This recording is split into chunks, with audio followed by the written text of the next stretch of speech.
In today's video, I am going to teach you how to add Klarna to Stripe.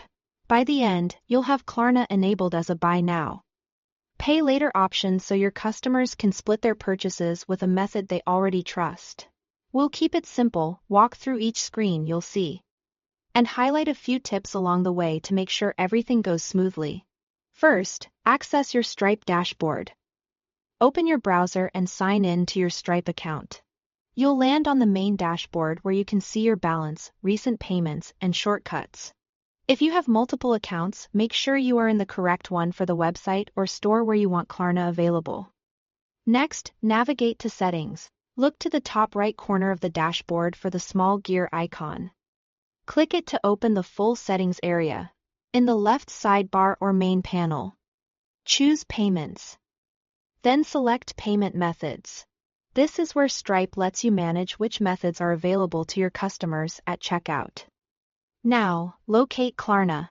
On the Payment Methods page, scroll down until you see the section labeled Buy Now, Pay Later. You'll find Klarna listed there. If your account and region support it, it should be visible. If you don't see Klarna, it may be due to regional availability, business category, or account verification status. A quick refresh can help, and you can also use the search bar on the page to find it faster. When you see Klarna, click the Turn On button next to it. This activates Klarna for your account.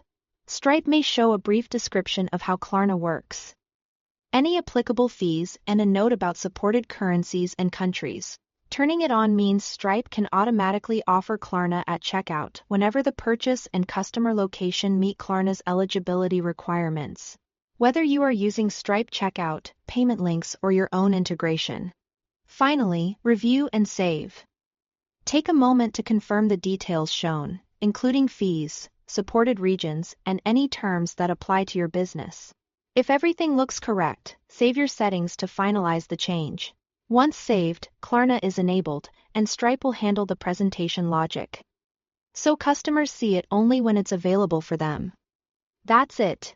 You accessed your Stripe dashboard, went to Settings, opened Payments and Payment Methods, found Klarna under Buy Now, Pay Later, turned it on, and saved your settings. From here, Klarna will appear as an option for eligible customers, helping reduce friction at checkout and potentially boosting your conversions. If Klarna doesn't appear or you run into a restriction, check your account's region and verification status and consult Stripe's documentation or support for guidance. Thanks for watching.